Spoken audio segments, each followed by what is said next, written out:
What they don't tell you about buying a new build.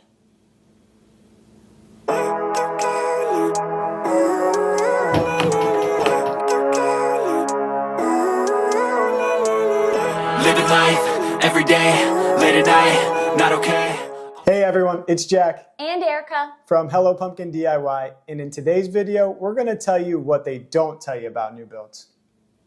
We're going to go over 3 cons that we have with buying a new build. First one we're going to go over is sales associates. So when we talk about sales associates, these are usually the individuals that are sitting in the sales office when you come into a new build community. The one big problem that we have with these is they're extremely salesy. They try to push homes that are either quick move-ins or push ones that are still under development or will become available when you're ready. Another thing is they're not very educated about real estate laws. One thing that actually happened to Erica and I is that we were selling a home and we asked for a contingency put into our contract, which the sales associate obviously agreed to. And then when we went to sign it, it was nowhere to be found. And she had mentioned that in this new build community that we live in, that sales contingency are not allowed. So there's always a discrepancy between what they'll tell you in person and then what actually happens behind closed doors. Also, they'll always tell you that things are under contract or that they are very hot. There's another family looking at that home that you want to look at. So one thing that I always recommend is maybe taking a step back, breathe throughout the whole situation. Know that if this one doesn't follow through, that there's also other homes out there for you. So don't let the sales tactics get to you like they did for Eric and I. They were kind of pushy on this home that we actually closed on. We love this home, but we were also told that there was 3 other families looking at this home when we were deciding if we wanted to go with this one or not. Another thing that they won't tell you is that if you do put a deposit down on your home, that the deposit is not refundable. They make that clear, and sometimes they'll even put it and say, we're going to keep your deposit if you decide to back out. So if you really like the home that you were looking at, make sure that you know that the deposit that you put down to make sure that one is going to be yours, that you're never going to see that money again. In some cases, I have seen people be able to get their deposit refunded, but in most cases, they're going to make it very difficult to get that refund back. And lastly, broken promises. They'll tell you, oh, your home will be clean. Oh, we'll do this for you. We'll do that for you. They just want to sell and make sure that you're comfortable to get you to that closing date. And once you sign those papers, they're off the hook. The second con we wanted to talk with you about today was house condition. So we were told that our house would be spotless, that the floors would be polished, and on move-in day, they were not. There was paint splattered all over the floors. When we went to turn on our garbage disposal for the first time, screws flew up. So I wasn't even sure if our garbage disposal was going to be broken because multiple screws were down in it. And then there was just dirt caked everywhere, like all over the floors, all over the windows. They said that the place would be professionally cleaned, and it was not. So it was kind of very upsetting, and we actually had family helping us move. So we were like feeling awful that they were going to live in filth for the night while they stayed with us. So just kind of something upsetting if you're buying a new build. Make sure that it actually is cleaned if that's something they offered, because it was too late for us. Another one was they offer you funny solutions. So you get a walkthrough before move-in and you like tape up the house and pick out stuff that needs repaired still or that isn't up to like new build quality. And so we flagged a couple things, and then come move-in day when we got our keys to the house, they weren't fixed. And when we walked it through with our construction manager, he had some funny things to say. So we'll show you some of those and the solutions we got told. With our house, we had a walkthrough 2 weeks prior to our close date, and that was where we like flagged the house with a bunch of tape on stuff that should be repaired. This is one of the items I wanted flagged at the time because this grout line, you can see how large it is here where the outlet is, almost like they put the outlet in after they had tiled it, which in my mind wouldn't really make any sense. So I asked for this to be repaired because I thought it looked really silly. And at our celebration walkthrough, because that's what they called it on the day that we closed on our home, we were told that the solution is that we should buy a bigger faceplate.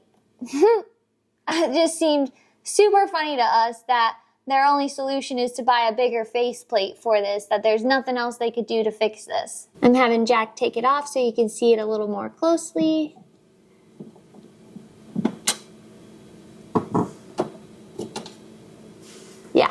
So definitely like missed the hole or overcut or something, or broke the tile and then just got lazy. So here's the repair that they tried to do to make the grout look bigger, because when we did our walkthrough, it actually was a bigger hole there. It wasn't just grout. Now we just see like a giant grout line. But yeah, nice solution is I'm supposed to just buy a bigger faceplate. These are both in the kitchen. Here's another one in the kitchen the same way. This is the one where our garbage disposal is. This is the only one that actually looks like they put it in properly. Is it locked? Yep.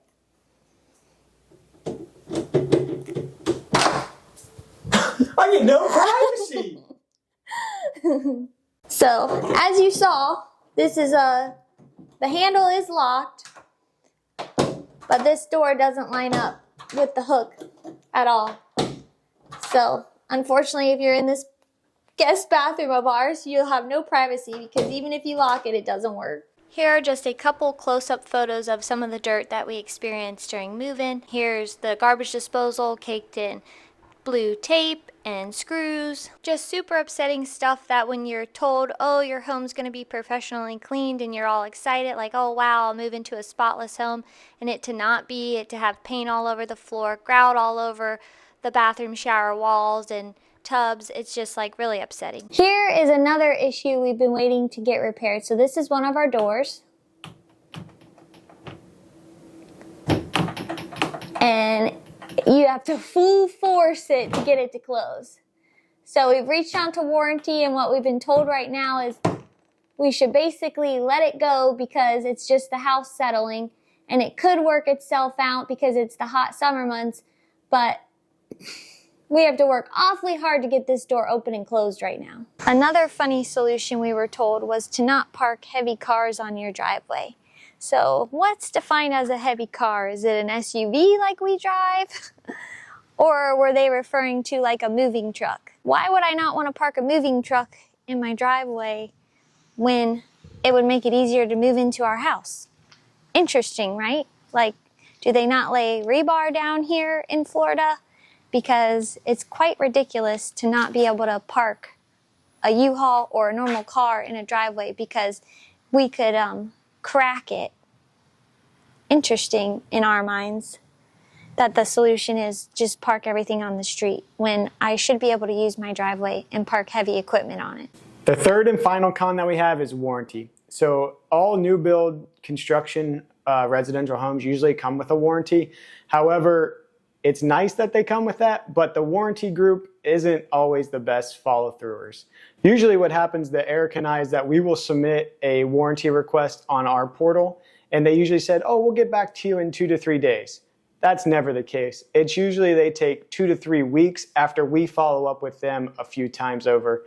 They do come and get the job done. However, it's never in the time frame that they said that they're gonna come and do the repair work. Our warranty did follow through on a big scratch that we had on our freezer door. This is our replacement freezer door. However, when they had the repair person come out, he came out in a little vehicle, and as you can see, this door is about a 6-foot door, and he was like, I can't take it with me. So therefore, Eric and I are sitting on a huge scratch, indented freezer door in our garage, and we have no clue what to do with it. So it was unfortunate for us that we have a huge freezer door that still works with a big dent and scratch, but we just don't know what to do with it. There you have it. That's 3 cons that we've experienced with buying a new home. Like and subscribe, and we cannot wait to see you on the next project.